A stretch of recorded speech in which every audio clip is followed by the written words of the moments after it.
الحمد لله نحمده ونستعينه ونؤمن به ونتوكل عليه ونعوذ بالله من شرور أنفسنا ومن سيئات أعمالنا من يهده الله فلا مضل له ومن يضلل فلا هادي له وأشهد أن لا إله إلا الله وأشهد أن محمدا عبده ورسوله أرسله بالهدى ودين الحق ليظهره على الدين كله وكفى بالله شهيدا اللهم صل على محمد وعلى آل محمد كما صليت على إبراهيم وعلى آل إبراهيم وبارك على محمد وعلى آل محمد كما باركت على إبراهيم وعلى آل إبراهيم إنك حميد مجيد أما بعد فإن خير الكلام كلام الله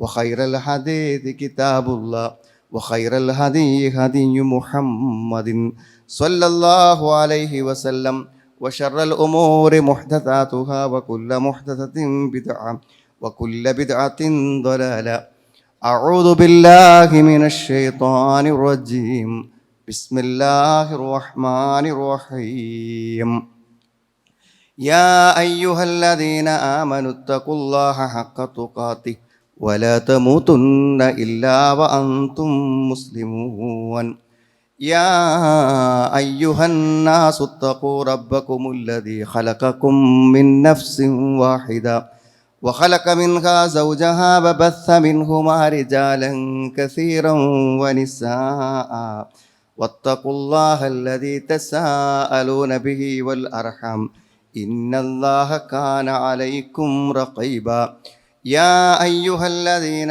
آمنوا اتقوا الله وقولوا قولا سديدا يصلح لكم أعمالكم ويغفر لكم ذنوبكم ومن يطع الله ورسوله فقد فاز فوزا عظيما ليس لك من الأمر شيء أو يتوب عليهم أو يعذبهم فإنهم ظالمون സ്നേഹമുള്ള സഹോദരി സഹോദരന്മാരെ, സത്യവിശ്വാസികളെ, സത്യവിശ്വാസിനികളെ, ജീവിതത്തിൻ്റെ എല്ലാ മേഖലയിലും അള്ളാഹുവിൻ്റെ കൽപ്പനാ നിർദ്ദേശങ്ങളെ ശരിയായി ഉൾക്കൊണ്ടുകൊണ്ട് ജീവിക്കണമെന്ന് എന്നെയും നിങ്ങളെയും ഞാൻ ഓർമ്മപ്പെടുത്തുകയാണ്. എന്നോടും നിങ്ങളോടുമായി വസിയത്ത് ചെയ്യുകയാണ്. ഏത് രൂപത്തിലുള്ള സംശയങ്ങളാണെങ്കിലും ആ സംശയങ്ങളിൽ നമ്മൾ വ്യക്തത വരുത്താൻ വേണ്ടി ശ്രമിക്കുമ്പോൾ നമുക്ക് കൂടുതൽ കാര്യങ്ങൾ പഠിക്കാനും മനസ്സിലാക്കുവാനും കൂടുതൽ വ്യക്തത ലഭിക്കുവാനും അത് കാരണമായിത്തീരും. ഒരു ചെറിയ അസുഖം വന്ന് നമ്മൾ അതിൽ നല്ലൊരു ഇൻവെസ്റ്റിഗേഷൻ, നല്ലൊരു പരിശോധന നടത്തുകയാണെങ്കിൽ നമ്മുടെ ആരോഗ്യം എത്രമാത്രം ഭദ്രമാണെന്നും നമ്മുടെ ആരോഗ്യസ്ഥിതി എത്രമാത്രം കൃത്യമാണെന്നും കൂടുതൽ മനസ്സിലാക്കാൻ ഒരുപക്ഷെ ഒരു രോഗാവസ്ഥ പോലും കാരണമാകുന്നത് നമ്മുടെ ജീവിതാനുഭവങ്ങളിലുള്ള ഒരു യഥാർത്ഥ ഉദാഹരണമാണ്. ഇതുപോലെ തന്നെയാണ് ഏറ്റവും വ്യക്തത നൽകുന്ന ആളുകൾക്ക് കേട്ടാൽ നിസ്സാരമായ ഒരു കാരണം കൊണ്ട് പോലും സ്വീകരിച്ചു പോകാവുന്ന അത്രയും വ്യക്തതയുള്ള ഒരു മതമാണ് നമ്മളെല്ലാവരും വിശ്വസിക്കുന്ന മഹാനുഗ്രഹമായി അള്ളാഹു നമുക്ക് റഹ്മത്തായി തന്ന ഈ ഇസ്ലാമികമായിട്ടുള്ള ആദർശങ്ങളും ആശയങ്ങളും. എന്നാൽ അതുകൊണ്ട് തന്നെ ഇസ്ലാമിൻ്റെ വിരോധികളും ഇസ്ലാമിൻ്റെ ശത്രുക്കളും ബോധപൂർവം അതിനെ തെറ്റിദ്ധരിപ്പിക്കുവാൻ വേണ്ടി കളവുകൾ തന്നെ, ഒരിക്കലും നീതി പുലർത്താത്ത കളവുകൾ, വിശുദ്ധ ഖുർആനിൽ ഇല്ലാത്ത വചനങ്ങൾ ഉണ്ടെന്ന് പറഞ്ഞ് ഖുർആൻ പറഞ്ഞ ആശയങ്ങളിൽ നിന്ന് വ്യത്യസ്തമായിക്കൊണ്ട് അതിൻ്റെ ആയത്തുകളെ ദുർവ്യാഖ്യാനം ചെയ്ത് ഖുർആൻ മാനവവിരുദ്ധമാണെന്നും മനുഷ്യവിരുദ്ധമാണെന്നും അത് മറ്റുള്ള മതസ്ഥരെ കൊല്ലാനും ആക്രമിക്കാനും അവരോട് യുദ്ധം ചെയ്യാനുമൊക്കെ തന്നെ മാത്രമേ കൽപ്പിക്കുന്നുള്ളൂ എന്നും യാതൊരു മാനവികതയും യാതൊരു മനുഷ്യത്വവും വിശുദ്ധ ഖുർആൻ പുലർത്തുന്നില്ല എന്ന് നിരന്തരമായി പച്ചയായി പറഞ്ഞുകൊണ്ടിരിക്കുന്നു. ഇതൊക്കെ പറയുന്നത് നമ്മൾ നിരന്തരമായി കേട്ടുകൊണ്ടിരിക്കുന്നുണ്ട്. പല ആളുകളും അതിന് മറുപടി പറയുന്നുണ്ട്, അത് മനസ്സിലാക്കി തരാൻ വേണ്ടിയൊക്കെ ശ്രമിക്കുന്നുണ്ട്. ഇവിടെ നാം തിരിച്ചറിയേണ്ട ഒരു കാര്യം, ചില ധാരണകൾ മാത്രം ഇസ്ലാമിനെ കുറിച്ചുണ്ടാവുക, എന്നിട്ടൊരു കേവല മുസ്ലിമായി ജീവിച്ചു പോവുക എന്ന് പറയുമ്പോൾ ഉണ്ടാകുന്ന ഒരു ബുദ്ധിമുട്ട് എന്താ വെച്ചാൽ, ഇത്തരത്തിലുള്ള എന്തെങ്കിലും ആശയക്കുഴപ്പങ്ങൾ ഉണ്ടായാൽ അത് നമ്മുടെ വിശ്വാസത്തിൻ്റെ വ്യക്തതയെ ബാധിക്കും.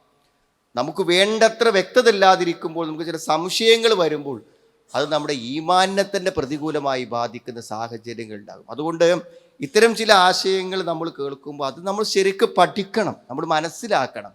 പ്രത്യേകിച്ച് വിശുദ്ധ ഖുർആനെ കുറിച്ചുള്ള ഇത്തരം ആരോപണങ്ങൾ എത്രമാത്രം എത്തിയെന്ന് വെച്ചാൽ, ഒരു നാട്ടിൽ വിശുദ്ധ ഖുർആൻ നിരോധിക്കണമെന്ന് പറഞ്ഞാൽ പോലും അതിന് ന്യായമുണ്ടെന്ന് പറയുന്നിടത്തേക്ക് വിശുദ്ധ ഖുർആന്റെ വിമർശകന്മാരെത്തി. എന്നാൽ ഈ വസ്തുതകൾ ഖുർആൻ നിരന്തരമായി കയ്യിൽ പിടിച്ച് ഓതിയും പഠിച്ചും നടക്കുന്ന നമ്മളെ സംബന്ധിച്ചിടത്തോളം അതിൻ്റെ മറുപടികളിൽ നമുക്ക് കൃത്യത വേണ്ടതുണ്ട്. അത് കൃത്യത വരുത്താൻ ശ്രമിക്കുമ്പോൾ തീർച്ചയായും നമുക്ക് കൂടുതൽ അറിവ് നേടാൻ പറ്റും. അതുകൊണ്ട് തന്നെ ചില ആയത്തുകളും അതിൻ്റെ അർത്ഥങ്ങളും പറയാനാണ് സത്യത്തിൽ ഈ ഒരു സന്ദർഭത്തിൽ ഉദ്ദേശിക്കുന്നത്. വിശുദ്ധ ഖുർആൻ എത്രമാത്രം മാനവികമാണ്, അതെങ്ങനെയാണ് മറ്റ് അമുസ്ലിങ്ങളെ കാണുന്നത്, അവരോടുള്ള സമീപനത്തിൽ എന്ത് നിലപാടാണ് വിശുദ്ധ ഖുർആനിൽ ഉള്ളത് എന്ന് നമ്മളൊക്കെ ഖുർആൻ തൊട്ട് തന്നെ മനസ്സിലാക്കണമെന്നതാണ്. ആദ്യമുള്ളത് വിശുദ്ധ ഖുർആൻ സൂറത്ത് ആലി ഇംറാൻ 3-ാമത്തെ അധ്യായം 128-ാമത്തെ വചനമാണ്. അതാണ് ആമുഖമായി ഓതി വെച്ചത്. അതായത് നമുക്ക് എല്ലാവർക്കും അറിയാം, ഉഹുദ് യുദ്ധം പരാജയപ്പെട്ടു എന്ന് മാത്രമല്ല, പ്രവാചകൻ സ്വല്ലല്ലാഹുവിൻ്റെ പരിശുദ്ധമായ തലയിൽ മുറിവേറ്റു, പല്ല് പൊട്ടി, വളരെയധികം വേദനകളും വിഷമങ്ങളും ലഭിക്കുന്നുണ്ടായി. ഈ പ്രവാചകൻ ചോദിച്ചതായിട്ട് ഇമാം മുസ്ലിം രേഖപ്പെടുത്തിയിട്ടുണ്ട്, കൈഫ യുഫ്ലിഹു ഖൗമുൻ ശജ്ജു നബിയഹും, സ്വന്തം പ്രവാചകനെ മുറിവേൽപ്പിച്ച ഒരു ജനത എങ്ങനെ വിജയിക്കാനാണ് എന്ന് ചോദിക്കുന്നുണ്ട് നബി സല്ലല്ലാഹു അലൈഹി വസല്ലം. അങ്ങനെ കടുത്ത പരാജയവും വിഷമവും ഇസ്ലാമിന് വരുത്തിച്ച് തീർത്ത അപ്പുറത്തുള്ള മുശ്രിക്കുകളുടെ, അമുസ്ലിങ്ങളുടെ നേതാവായിട്ടുള്ള 2-3 വ്യക്തികൾ, ഒന്ന് അബൂ സുഫിയാനാണ്, മറ്റൊന്ന് സഫ്വാൻ ഉമയ്യയാണ്, അതേപോലെ തന്നെ സുഹൈൽ ബിൻ അമ്രാണ്, ഹാരിസ് ബിൻ ഹിഷാം. ഈ പ്രമുഖരായ ഖുറൈശി നേതാക്കൾ, ശത്രു തലവന്മാർ, അവർക്കെതിരെ പ്രവാചകൻ സ്വല്ലല്ലാഹു പ്രാർത്ഥിക്കുന്നുണ്ട്. അവർക്ക് ശിക്ഷ നൽകാനും അവരെ നശിപ്പിക്കാനും നബി സ്വല്ലല്ലാഹു അവരുടെ പേരെടുത്തുകൊണ്ട് അവർക്കെതിരെ പ്രാർത്ഥിക്കുന്നുണ്ട്. ആ കാര്യത്തിൽ ഇടപെട്ടുകൊണ്ടാണ് അള്ളാഹു പ്രവാചകനെ തിരുത്തിക്കൊണ്ട് പറയുന്നതാണ് ഈ 3:128 ലൈസ ലക മിനൽ അംരി ശൈഅ ഔ യതൂബ അലൈഹിം ഔ യുഅദ്ദിബഹും ഫഇന്നഹും ദാലിമൂൻ. ലൈസ ലക മിനൽ അംരി ശൈഅ എന്നാണ്. എന്താണ് അതിൻ്റെ അർത്ഥം? എന്താ സഹോദരങ്ങളെ, നിനക്ക് ആ കാര്യത്തിൽ ഒന്നും തന്നെ ഇല്ല എന്ന് പറഞ്ഞാൽ ഇത് തീരുമാനിക്കാൻ, അവരെ ശിക്ഷിക്കണോ ശിക്ഷിക്കണ്ടേ എന്ന് തീരുമാനിക്കേണ്ടത് നീ അല്ല. അള്ളാഹു നബിയെ തിരുത്തുകയാണ്. അവർക്ക് ശിക്ഷിക്കണോ ശിക്ഷിക്കണ്ടേ എന്ന് ഔ യതൂബ അലൈഹിം, അവർക്ക് പശ്ചാത്തലം കൊടുക്കണോ അതോ ഔ യുഅദ്ദിബും, അവരെ ശിക്ഷിക്കണോ എന്നുള്ളത് ഫഇന്നഹും ദാലിമൂൻ, അവർ അക്രമികൾ തന്നെയാണ്, പക്ഷെ അവരെ ശിക്ഷിക്കണം എന്ന് അവർക്കെതിരെ പ്രാർത്ഥിക്കാനും അവരുടെ ശിക്ഷിക്കണമെന്ന് പറയാനും നിനക്ക് പറ്റില്ലെന്ന് അള്ളാഹുവിൻ്റെ ദൂതനെ അള്ളാഹു തിരുത്തുന്നതാണ്. സഹോദരങ്ങൾ, ആരോടാണ് ഈ സമീപനം ഖുർആന്റെ? ആരോടാണ്? അള്ളാഹുവിൻ്റെ റസൂലിനെ മുറിവേൽപ്പിച്ച ഇസ്ലാമിൻ്റെ ശത്രുക്കൾക്കെതിരെ പ്രാർത്ഥിച്ചതിനെ തിരുത്തിക്കൊണ്ടാണ് ഈ ആയത്ത്. ഇതൊക്കെ നമ്മൾ ആയത്തുകളൊക്കെ ഒന്ന് നോക്കി കണ്ടുപിടിച്ച് നമ്പറൊക്കെ ഒന്ന് എഴുതിയെടുത്ത് നമ്മൾ പറയണം. കാരണം വിശുദ്ധ ഖുർആനോടുള്ള ഗുണകാംക്ഷ എന്ന് പറഞ്ഞാൽ അള്ളാഹിൻ്റെ ചിഹ്നത്തോടുള്ള നമ്മുടെ മനസ്സിന് നമുക്കൊരു വ്യക്തത വേണം, നമുക്ക് ആരോടും വ്യക്തതയോടുകൂടെ പറയാൻ നമുക്ക് കഴിയുകയും വേണമെന്നാണ്. 2-ാമത്തെ വചനം സൂറത്തുൽ മാഇദയിലെ 8-ാമത്തെ ആയത്താണ്. ഇതൊക്കെ നമ്മൾ ശ്രദ്ധിച്ചു വായിക്കേണ്ട വചനങ്ങളാണ്. യാ അയ്യുഹല്ലദീന ആമനൂ കൂനൂ ഖവ്വാമീന ലില്ലാഹി ശുഹദാഅ ബിൽ ഖിസ്ത് വലാ യജ്രിമന്നകും ശനആനു ഖൗമിൻ അലാ അല്ലാ തഅദിലു യഅദിലു വ അഖറബു ലിത്തഖ്വ വത്തഖുല്ലാഹ ഇന്നല്ലാഹ ഖബീറും ബിമാ തഅമലൂൻ. സത്യവിശ്വാസികളെ വിളിച്ചിട്ട് അല്ലാഹു പറയാണ്, നിങ്ങൾ നീതിക്ക് സാക്ഷികളാകണം.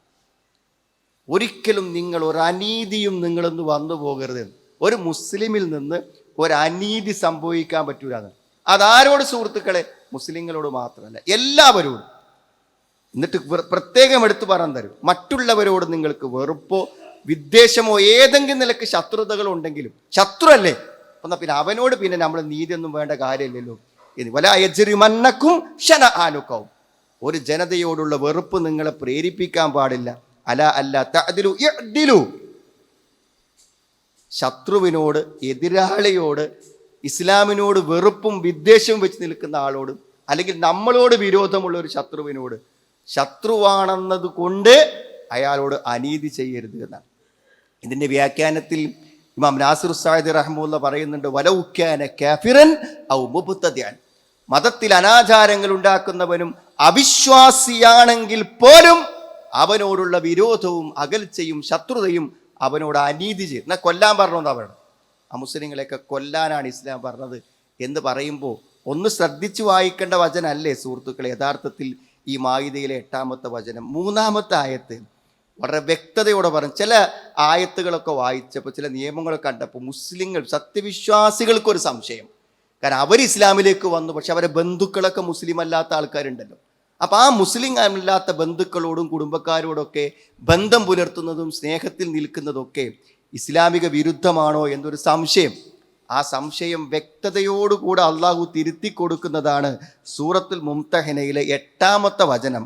ലാ യൻഹാകുമുല്ലാഹു അനില്ലദീന ലം യുഖാതിലുകും ഫിദ്ദീനി വലം യുഖ്രിജുകും മിൻ ദിയാരികും അൻ തബറൂഹും വതുഖ്സിതു ഇലൈഹിം ഇന്നല്ലാഹ യുഹിബ്ബുൽ മുഖ്സിതീൻ.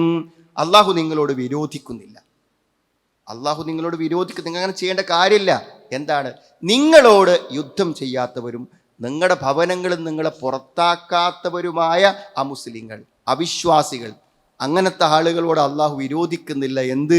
അൻ തബറൂഹും, നിങ്ങൾ അവരോട് പുണ്യം ചെയ്യുന്നത്, വതുഖ്സിതു ഇലൈഹിം, അവരോട് നീതിപൂർവ്വം പെരുമാറുന്നതിനും നിങ്ങളെ അള്ളാഹു തടഞ്ഞിട്ടില്ല. അങ്ങനെ ചെയ്യാന്ന് 2 ആയത്തിൽ ആവർത്തിച്ച് അള്ളാഹു ഈ കാര്യം ആവർത്തിച്ച് പറയുന്നു. മറ്റുള്ളവരോട് സ്നേഹത്തോടെയും അതേപോലെ തന്നെ മാനുഷിക സൗഹാർദ്ദത്തോടെയും അവർക്ക് വേണ്ട ഉപകാരങ്ങൾ ചെയ്തു കൊടുത്തും ജീവകാരുണ്യ പ്രവർത്തനങ്ങൾ ചെയ്തു കൊടുത്തും നീതിയോടെയും പെരുമാറണമെന്നൊരു കൽപ്പന വിശ്വാസികൾക്ക് പഠിപ്പിക്കുന്നതാണ് ഈ മുംതഹിനയിലെ 8-ാമത്തെ വചനം. 4-ാമതായി നമ്മൾ വായിച്ച് പഠിച്ച് പറയേണ്ട, ഉൾക്കൊള്ളേണ്ട കാര്യമാണ് സൂറത്തുൽ ബഖറയിലെ 256-ാമത്തെ ആയത്ത്. ലാ ഇക്രാഹ ഫിദ്ദീൻ ഖദ് തബയ്യന റുശ്ദു മിനൽ ഗയ്യ്. ലാ ഇക്രാഹ ഫിദ്ദീൻ, മതത്തിൽ ബലാത്കാരമില്ല. മതത്തിൽ ബലാത്കാരമില്ല പറഞ്ഞാൽ വേറൊരാളെ മുസ്ലിമാക്കാൻ വേണ്ടി ഇങ്ങോട്ട് നമ്മൾ അവനെ കൊല്ലണ്ടേ, അടിക്കണ്ടേ, മർദ്ദിക്കണ്ടേ, ഭീഷണിപ്പെടുത്തേണ്ട കാര്യമില്ല. ഒരു വിശ്വാസിക്ക് അങ്ങനെ മറ്റൊരുത്തനെ ഇസ്ലാമിലേക്ക് കൊണ്ടുവരാൻ വേണ്ടി ഇനി അടുത്തം തരും. അതിനുള്ള കാരണമുണ്ട്. ഒന്ന്, ഇസ്ലാം അങ്ങനെ കൊണ്ടുവരേണ്ട ഒരു മതമല്ല. കാരണം വളരെ ചെറുതായി പോലും ഇസ്ലാമിനെ കുറിച്ച് ഒരാൾ ചിന്തിക്കും പഠിക്കും ചെയ്ത് അയാൾ മുസ്ലിം ആകും. അത്ര വ്യക്തതയും ആകർഷണീയതയും സ്വാധീന ശക്തിയുമുള്ളൊരു മതത്തിற்கு ആൾക്കാരെ പൈസ കൊടുത്തും ഇടങ്ങേറാക്കിയും പിന്നെ വാള് കാണിച്ചൊക്കെ കൊണ്ടുവരണം എന്ന് പറഞ്ഞാൽ പിന്നെ ഈ മതത്തിന് എന്ത് പ്രസക്തിയല്ലത്? അങ്ങനത്തെ ഒരു മതം ജനസ്വീകാര്യമല്ല എന്നല്ല അതിൻ്റെ അർത്ഥം. ഇത് അങ്ങനെ സ്വീകരിപ്പിക്കേണ്ട ഒരു മതമല്ല എന്നാണ്. അത് മാത്രമല്ല ഒരാൾക്ക് ഇഷ്ടമല്ലാത്തൊരു കാര്യത്തിനല്ലേ ഒരാളെ നിർബന്ധിക്കേണ്ടതുള്ളൂ. മാത്രമല്ല ഇനിയിപ്പോൾ ഒരാൾ അങ്ങനെ നിർബന്ധിതനായി വിശ്വസിച്ചാലോ അവൻ്റെ ഈമാൻ ഇസ്ലാമിക നിയമപ്രകാരം പൂർത്തിയാവില്ല. ഒരാൾ ഉൾക്കൊള്ളാതെ വിശ്വാസിയായാൽ അയാളുടെ വിശ്വാസം പൂർത്തിയാവില്ല.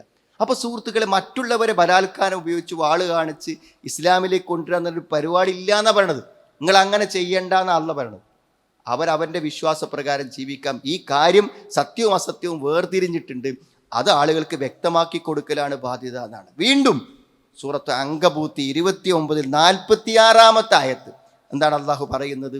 അതായത് അവിശ്വാസികളോട്, പിന്നെ വേദക്കാരായ ജൂത ക്രിസ്ത്യാനികളൊക്കെ ആയ ആളുകൾക്കൊക്കെ നിങ്ങൾ അവരോട് സംസാരിക്കുമ്പോഴും ഇസ്ലാമികമായ ആശയവിനിമയങ്ങൾ നടത്തുമ്പോഴുമൊക്കെ നിങ്ങൾ ആ സംഭാഷണങ്ങളും സംസാരങ്ങളൊക്കെ മാന്യമായി ചെയ്യാൻ പാടുള്ളൂ. വളരെ മാന്യമായി മാത്രമേ സംസാരിക്കാൻ പാടുള്ളൂ. നിങ്ങൾ അവരോട് അനാവശ്യമായ വാശിയോ തർക്കമോ ഒന്നും പറ്റൂല എന്നാണ്. പിന്നെ എങ്ങനെ വേണം? വലാ തുജാദിലു അഹ്ലൽ കിതാബ് ഇല്ലാ ബില്ലതി ഹിയ അഹ്സൻ, ഏറ്റവും നല്ല രൂപത്തിലാണെന്ന്. നോക്കൂ, നിങ്ങൾ മറ്റുള്ള മതസ്ഥരോട് ഇസ്ലാമികമായ ആശയങ്ങളിൽ സംവാദങ്ങളും വാദപ്രതിവാദങ്ങളും നടത്തുമ്പോൾ പോലും അത് മാന്യമാകണം എന്ന് നിർദ്ദേശം നൽകുന്ന ഖുർആനെ കുറിച്ചിട്ടാണ്. അമുസ്ലിമാണോ അവനെ കണ്ടുപിടിച്ച് കൊല്ലാനാണ് ഇസ്ലാം പറയുന്നത്. എന്തൊക്കെ എത്ര പച്ചയായിട്ടാണ് ഈ ആയത്തൊക്കെ പരിഭാഷകളോടുകൂടെ സമൂഹത്തിൽ ആർക്കും ലഭ്യമാകുന്ന രൂപത്തിൽ നിലനിൽക്കുമ്പോഴാണ് ഈ പറയണത്. ഇനി നോക്കൂ നിങ്ങൾ, വീണ്ടും നമുക്ക് 6-ാമത്തെ ഒരു വചനം സൂറത്തു നിസായിലെ 36-ാമത്തെ ആയത്താണ് 36. വഅബ്ദുല്ലാഹ വലാ തുശ്രികൂ ബിഹി ശൈഅ വബിൽ വാലിദൈനി ഇഹ്സാനാ വബിദിൽ ഖുർബാ വൽ യതാമാ വൽ മസാകിൻ വൽ ജാരി ദിൽ ഖുർബാ വൽ ജാരിൽ ജുൻബ് വൽ വസ്സാഹിബു ബിൽ ജംബ്. അള്ളാഹുവിനെ ആരാധിക്കണം, ശിർക്ക് ചെയ്യാൻ പാടില്ല എന്ന് പറഞ്ഞിട്ട് മാതാപിതാക്കൾക്ക് നന്മ ചെയ്യണം, ബന്ധുക്കൾ, കുടുംബങ്ങൾ, അനാഥകൾ, പാവപ്പെട്ടവർ എന്ന് പറഞ്ഞിട്ട് എന്താ പറയണത്? അയൽക്കാർ, അന്യരായ അയൽക്കാർ. അയൽക്കാരെന്ന് പറയുമ്പോൾ ഏത് മനുഷ്യരാണെങ്കിലും അയൽക്കാരെന്നുള്ള ഒരു വ്യവസ്ഥ മാത്രമേ ഉള്ളൂ. കുടുംബക്കാരനായ അയൽവാസിയും വിശ്വാസിയായ അയൽവാസിയൊക്കെ ആകുമ്പോൾ ചിലപ്പോൾ നമുക്ക് കടമയും ബാധ്യതയും കൂടും. എല്ലാ അയൽവാസികളെയും അയൽവാസികളായി കാണാൻ വ്യക്തമായി. അപ്പോൾ നമ്മൾ ജീവിക്കുന്നിടത്തോളം കാലം നമ്മുടെ തൊട്ടയൽപ്പക്കത്തൊരു അമുസ്ലിം ഉണ്ടെങ്കിൽ ആ അമുസ്ലിമിനോട് ഒരു അയൽപ്പക്ക ബന്ധം, അയൽപ്പക്കം എന്ന് പറഞ്ഞാൽ ഒരു ദിവസത്തെ ബന്ധമല്ല, നമ്മൾ അവിടെ ജീവിച്ച് മരിച്ചു പോകുന്നത് വരെ നമ്മുടെ ആ അയൽവാസിയോടൊരു ബന്ധം വേണം എന്ന് ആരാണ് കൽപ്പിക്കുന്ന? ഖുർആനാണ്. ആ ബന്ധം നിലനിർത്താൻ കൽപ്പിക്കുന്ന വിശുദ്ധ ഖുർആനെ കുറിച്ചാണ്. അത് മറ്റുള്ളവരെ നിർദ്ദയം കൊലപ്പെടുത്താനും അന്യായമായി ചെയ്യാനും പാടില്ല. നമ്മൾ ആലോചിക്കേണ്ട ഒരു കാര്യം എന്ന് പറഞ്ഞാൽ മനുഷ്യന്മാരെ കൊല്ലുന്നുണ്ട്. എപ്പോഴാണ് കൊല്ലുന്നത്? ഇപ്പോൾ കൊല്ലുന്ന സുഹൃത്തുക്കളെ, യുദ്ധം നടന്നുകൊണ്ടിരിക്കുകയാണ്. ലോകത്ത് യുദ്ധങ്ങൾ നടക്കുന്ന സമയത്ത് എന്ത് ചെയ്യും? ആളുകൾ കൊല്ലപ്പെടും. അത് ഇസ്ലാമിലുണ്ട്. ഇസ്ലാമിലും എന്താണ് വ്യവസ്ഥാപിതമായ ഒരു സമൂഹം, ഒരു രാജ്യം മറ്റൊരു രാജ്യമായി യുദ്ധം ചെയ്യുമ്പോൾ അല്ലെങ്കിൽ അങ്ങനത്തെ സന്ദർഭങ്ങളിൽ ഉണ്ട്. അതല്ലെങ്കിൽ ന്യായമായ ശിക്ഷ, ക്രിമിനൽ കുറ്റങ്ങൾക്ക് ഹദ്ദായിക്കൊണ്ട് ശിക്ഷയായിക്കൊണ്ട് കൊല്ല. അതെല്ലാ നാടുകളിലും ഇല്ലേ? ഒരാളെ കൊല്ലാൻ വേണ്ടി കോടതികൾ വിധിക്കാറില്ലേ? ഇതിനപ്പുറത്തേക്ക് സുഹൃത്തുക്കൾ, ഒരുത്തനെ ഒരു മുസ്ലിമിന് സ്വതന്ത്രമായി വേറൊരാളെ കൊല്ലാൻ എവിടെങ്കിലും അനുവാദമോ അവകാശമോ ഇസ്ലാം കൊടുക്കുമോ? ഒരാളെങ്ങനെ കാണുമ്പോൾ അയാളെ കൊന്നോ എന്ന് പറയാനൊരു അനുവാദം, അത് കൊല്ലണ കോടതി നിയമപരമായി ചെയ്യും. അല്ലെങ്കിൽ ഒരു രാജ്യം, ഒരു സർക്കാർ, ഒരു ഭരണകൂടം അതിൻ്റെ അപ്പുറത്തേക്ക് ഒരാളെ കൊല്ലാനുള്ള ഒരനുവാദവും ഒരവകാശവും അന്യായമായി ഇസ്ലാം അനുവദിക്കുന്നില്ല. എല്ലായിടത്തും അങ്ങനെ തന്നെയാണ്. എല്ലാറ്റിലുള്ള നിയമവും രാജ്യത്തുള്ള നിയമങ്ങളൊക്കെ അങ്ങനെ തന്നെയാണ്. ഇനി മറ്റൊന്ന് പിന്നെ പറയുന്നത്, ഖുർആൻ പറയുന്ന മറ്റൊരു കാര്യം, അത് ഇതിന് വളരെ വ്യക്തതയുള്ളൊരു കാര്യമാണ് ഈ സംഗതി പറഞ്ഞാലും. പിന്നെ വിശുദ്ധ ഖുർആൻ സൂറത്തു നിസായിലാണത് പറയുന്നത്. സൂറത്തു നിസായിൽ എത്ര ആയത്തങ്ങൾ? 105 മുതൽ 112 വരെയുള്ള ആയത്താണ്. എന്താണ് ആയത്തിൻ്റെ പശ്ചാത്തലം? പല സന്ദർഭങ്ങളും നമ്മൾ കേട്ടതാണ്. ഒന്നുമില്ല, ഒരു അൻസാരി ആയിട്ടുള്ള ഒരാളുടെ പിന്നെ പടയങ്കി അത് കളവ് പോവുകയാണ്. അപ്പോൾ ഈ പടയങ്കി വെച്ചത് ഒരു ചാക്കിലാണ്, ഒരു ഭക്ഷണ സാധനങ്ങളുടെ ചാക്കിലാണ്. അപ്പോൾ ആ അൻസാരിൻ്റെ ആ പടയങ്കി പോയി അത് മോഷ്ടിച്ചെടുത്തത് ഒരു മുസ്ലിമായ ഒരു വ്യക്തിയാണ്. അപ്പോൾ അദ്ദേഹം അതൊരു ജൂതൻ്റെ വീട്ടിൽ കൊണ്ടുപോയി വെച്ചു. ആ ജൂതൻ്റെ വീട്ടിൽ ഇതിൻ്റെ ഉടമസ്ഥന്മാർ ചെന്ന് അന്വേഷിച്ചപ്പോൾ അദ്ദേഹം പറഞ്ഞു, ഇതിവിടെ ഇന്നൊരാൾ കൊണ്ടുവന്ന് വെച്ചതാണെന്ന് പറഞ്ഞു, ഞാനത് എടുത്തതല്ല. അങ്ങനെ അവസാനം വിചാരണ ചെയ്തെടുത്തപ്പോൾ ഈ മുസ്ലിമാണ് അത് എടുത്തത്. അപ്പോൾ ഇത് കിട്ടിയതൊരു ജൂതൻ്റെ വീട്ടിൽ നിന്നാകുന്നത് കൊണ്ട് അയാളുടെ ആ മോഷ്ടിച്ച വ്യക്തിയുടെ കുടുംബങ്ങൾ വന്നിട്ട് പ്രവാചകനെ തെറ്റിദ്ധരിപ്പിച്ചു. ആ തെറ്റിദ്ധരിപ്പിച്ചതിൻ്റെ അടിസ്ഥാനത്തിൽ ആ ജൂതന് പ്രതികൂലമായും അതേപോലെ തന്നെ ആ നിരപരാധിയായ ജൂതന് പ്രതികൂലമായും മുസ്ലിമിന് അനുകൂലമായുമുള്ള ഒരു വിധി പ്രവാചകൻ പറയാൻ ഒരുങ്ങുന്ന സന്ദർഭത്തിൽ അതിനെ തിരുത്തിക്കൊണ്ടാണ് അള്ളാഹു വിശുദ്ധ ഖുർആൻ സൂറത്ത് നിസായിലെ ഈ ആയത്തുകൾ ഇറക്കുന്നത്. എത്രങ്ങാനും നീണ്ട ആയത്തുകളാണ്. അതിൽ വ്യക്തമായിട്ട് പറയുന്നുണ്ട് ഒരാൾ ഒരു തെറ്റ് ചെയ്യുകയും എന്നിട്ട് യർമി ബിഹി, അത് അവൻ ആരോപിക്കുന്നു, ബരീഅൻ, ഒരു നിരപരാധിയിൽ അത് ആരോപിക്കുക, അത് ഗുരുതരമായ തെറ്റാണെന്ന്. എന്നിട്ട് പ്രവാചകനോട് അള്ളാഹു പറയുന്നുണ്ട്, നീ ഒരിക്കലും വഞ്ചകന്മാർക്ക് വേണ്ടി തർക്കിക്കുന്നവനാകരുത് നീ എന്ന്. ഇത് സുഹൃത്തുക്കളെ, വിശുദ്ധ ഖുർആനിൽ പ്രവാചകനെ തിരുത്തുന്നത് ആർക്ക് വേണ്ടിയാണെന്ന് നമ്മൾ മനസ്സിലാക്കണം. ഒരു അമുസ്ലിമായ ജൂതനായ ആൾക്ക് വേണ്ടിയാണ്. അവിടെ ആരാണ് പ്രതി? യഥാർത്ഥത്തിൽ ഒരു മുസ്ലിമായ ആളാണ് പ്രതിയായിട്ട്. എന്നിട്ട് പോലും ഒരു നിരപരാധി ശിക്ഷിക്കപ്പെട്ടുകൂടാ, ഒരു നിരപരാധി ആരോപണ വിധേയനാവാൻ പറ്റില്ലെന്നതിന് 105 മുതൽ 112 വരെയുള്ള വചനങ്ങൾ അള്ളാഹു അതിനു വേണ്ടി മാത്രം പറഞ്ഞെങ്കിൽ ആ മാനവികതയും മനുഷ്യത്വവും പഠിപ്പിക്കുന്ന വിശുദ്ധ ഖുർആനെതിരെ എത്ര പച്ചയായ നുണയാണ് ആളുകൾ പറയുന്നത്. നിങ്ങൾ ആലോചിക്കും. നിങ്ങൾ ഇതൊക്കെ പറയാൻ ധൈര്യപ്പെടുന്ന എന്താ വെച്ചാൽ ഈ പറയുന്നത് നുണയാണെന്ന് വ്യക്തതയോടുകൂടെ മനസ്സിലാക്കാൻ നമുക്കെല്ലാവർക്കും സാധിക്കുന്നുവെങ്കിൽ ഒരു പക്ഷേ ഇതൊന്നും പറയാനുള്ളൊരു ധൈര്യം ഉണ്ടായിക്കൊള്ളണമെന്നില്ല എന്നല്ലാണ്.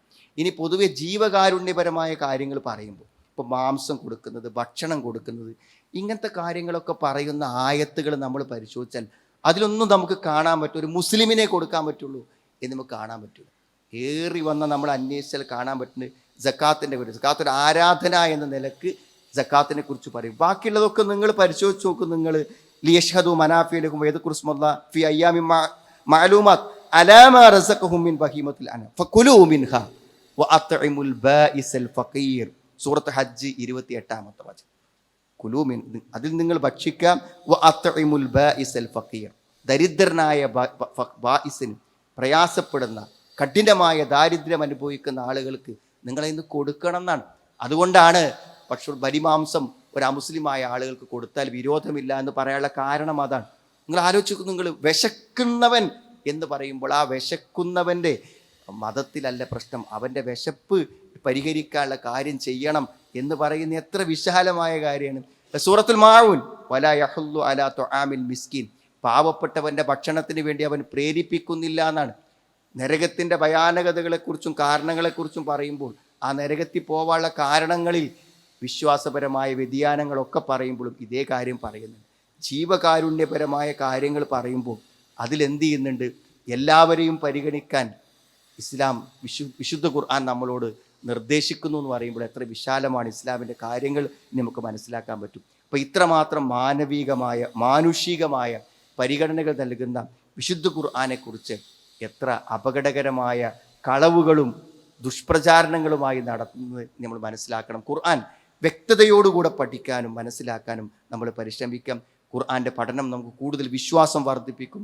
ഓരോ സംശയങ്ങൾ ദൂരീകരിക്കപ്പെടുമ്പോൾ നമ്മുടെ ഈമാൻ കൂടുതൽ ശക്തമാകാനും നമ്മുടെ പ്രവർത്തനങ്ങൾ ശക്തമാകാനും ഒക്കെ അത് കാരണമായി തീരും. നമ്മുടെ ആരാധനകളിൽ നമുക്ക് കൂടുതൽ ഏകാഗ്രത ലഭിക്കാനും അള്ളാഹുവിലേക്ക് കൂടുതൽ അടുക്കാനും അത് കാരണമായി തീരും. അള്ളാഹുവിൻ്റെ ദീനിനെ ഊതിക്കെടുത്താൻ നശിപ്പിക്കാൻ വേണ്ടി ശ്രമിക്കുന്ന ആളുകൾക്ക് അള്ളാഹു കൊടുത്തൊരു അവർക്കൊരു താക്കീതുണ്ട്. അള്ളാഹുവിൻ്റെ പ്രകാശത്തെ പൂർത്തിയാക്കുമെന്നാണ്. വലൗ കരിഹൽ മുശ്രിക്കുൻ, അവിശ്വാസികൾ അതിനെ വെറുത്താൽ പോലും അള്ളാഹുവിൻ്റെ ഈ സത്യത്തെ പൂർത്തിയാക്കുമെന്നൊരു കരാറുണ്ട്. അതാണ് യഥാർത്ഥത്തിൽ ഈ ആശയക്കുഴപ്പങ്ങളിലെല്ലാം വ്യക്തത വരുമ്പോൾ നമുക്ക് മനസ്സിലാകുന്നത് ഈ ആയത്തിൻ്റെ പൊരുളാണ്. അള്ളാഹുവിൻ്റെ ദീൻ ശരിയായി മനസ്സിലാക്കാനും ഉൾക്കൊള്ളാനും അള്ളാഹു നമുക്ക് എല്ലാവർക്കും തൗഫീഖ് പ്രദാനം ചെയ്യുമാറാണ്.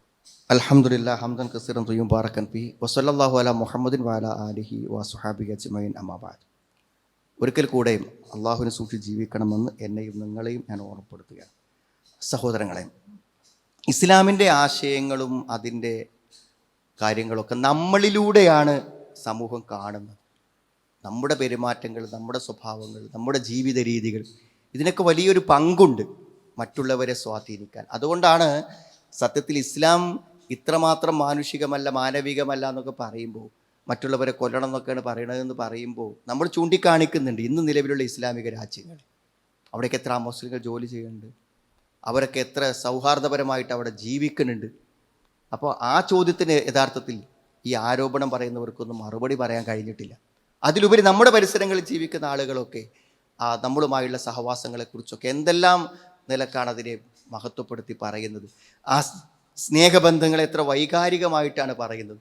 അപ്പോൾ സത്യത്തിൽ നാം വിശ്വസിക്കുന്ന ഒരു ഗ്രന്ഥം, നമ്മൾ വിശ്വസിക്കുന്ന ഒരു ആദർശം, അത് നമ്മിലൂടെയാണ് പ്രകടമാകുന്നത്. അപ്പോൾ നമ്മൾ ഈ സത്യസന്ധതയും നീതിയും അതേപോലെ തന്നെ കാരുണ്യവും മാനവികതയും മാനുഷികമായിട്ടുള്ള സൗഹാർദ്ദങ്ങളും എല്ലാം നമ്മുടെ അയൽവാസികളോടും നമ്മുടെ ജീവിതത്തിലൊക്കെ നമ്മൾ കാണിക്കേണ്ടതുണ്ട്. കാരണം നമ്മുടെ അപാകതകളെ ചൂണ്ടിക്കാണിച്ച് അത് ഇസ്ലാമിനെ വിമർശിക്കുവാനും ഇസ്ലാമിൻ്റെ തകരാറുകളായി ചൂണ്ടിക്കാണിക്കുവാനും ശ്രമിക്കുമ്പോൾ നമ്മുടെ ജീവിതത്തിൻ്റെ പോസിറ്റീവുകൾ കണ്ട് ഇസ്ലാം ഈ പറയുന്നത് പോലെ ഒന്നും അല്ലല്ലോ എന്ന് മനസ്സിലാക്കാനും അതിന് നമ്മുടെ ജീവിതങ്ങൾ കാരണമായി തീരുന്നുണ്ട്. അല്പം ശ്രദ്ധയും സൂക്ഷ്മതയുമെല്ലാം ഇസ്ലാമിനെ പ്രതിനിധീകരിക്കുന്നവരെന്ന നിലക്ക് നമ്മുടെ കച്ചവടങ്ങളിൽ, നമ്മുടെ വിനിമയങ്ങളിലും സ്വഭാവങ്ങളിലും പെരുമാറ്റങ്ങളിലും അയൽപക്ക ബന്ധങ്ങളിലുമെല്ലാം നമ്മുടെ ആ ഇസ്ലാമിൻ്റെ തനിമ, അതിൻ്റെ വ്യക്തത നമ്മുടെ ജീവിതത്തിലെല്ലാം ഉണ്ടാവേണ്ടതുണ്ട്. നമ്മളതിന് സാക്ഷികളായി ജീവിക്കുന്നവരാണ്. നമ്മുടെ സാക്ഷിത്വം ഇസ്ലാമിൻ്റെ സാക്ഷിത്വമാണെന്ന് ശരിയായി മനസ്സിലാക്കി ഖുർആൻ്റെയും ഹദീസിൻ്റെയും നിർദ്ദേശങ്ങൾക്കനുസരിച്ചുകൊണ്ട് സ്വഭാവങ്ങളെയും പെരുമാറ്റങ്ങളെയും ക്രമീകരിക്കാൻ നമ്മൾ പരിശ്രമിക്കണം. അള്ളാഹുവിൻ്റെ തൗഫീഖ് നമുക്ക് പ്രദാനം ചെയ്യുമാറാവട്ടെ. പല സഹോദരങ്ങളും രോഗങ്ങളും ബുദ്ധിമുട്ടുള്ള ആളുകൾ നമ്മളോട് പ്രാർത്ഥിക്കാൻ ആവശ്യപ്പെട്ടിട്ടുണ്ട്. അള്ളാഹു അവരുടെ രോഗങ്ങളെ സുഖപ്പെടുത്തി കൊടുക്കുമാറാവട്ടെ. അള്ളാഹു ഞങ്ങളിന്ന് വന്നുപോയ തെറ്റുകളെ, കുറ്റങ്ങളെ ഞങ്ങൾക്ക് നീ പുറത്ത് മാപ്പാക്കി തരണമേ റഹ്മാനെ. അള്ളാഹു ഭയാനകമായ നിൻ്റെ നരകശിക്ഷയിൽ നിന്ന് രക്ഷപ്പെടാനും നിൻ്റെ വിശാലമായ സ്വർഗത്തിൻ്റെ അഖിലുകാരുള്ള തൗഫീഖ് ഞങ്ങൾക്ക് നീ പ്രദാനം ചെയ്യുന്നതാണ്. അള്ളാഹു ശരിയായ അറിവിനെ ഞങ്ങൾക്ക് നീ വർദ്ധിപ്പിച്ചു തരണമേ റഹ്മാനെ. അല്ലാഹുമ്മ ഗ്ഫിറിൽ മുഅ്മിനീന വൽ മുഅ്മിനാത്ത് റബ്ബന സ്രിഫ് അന്നാ അദാബ ജഹന്നം ഇന്ന അദാബഹാ കാന ഗറാമ ഇന്നഹാ സാഅത് മുസ്തഖറൻ വമുഖാമ റബ്ബനാ ഹബ് ലനാ മിൻ അസ്വാജിനാ വദുർരിയാതിനാ ഖുർറത അഅ്യുൻ വജഅൽനാ ലിൽ മുത്തഖീന ഇമാമ റബ്ബനാ തഖബ്ബൽ മിന്നാ ഇന്നക അൻതസ് സമീഉൽ അലീം വതുബ് അലൈനാ ഇന്നക അൻതത് തവ്വാബുർ റഹീം ربنا آتنا في الدنيا حسنة وفي الآخرة حسنة وقنا عذاب النار والحمد لله رب العالمين. اللهم صل على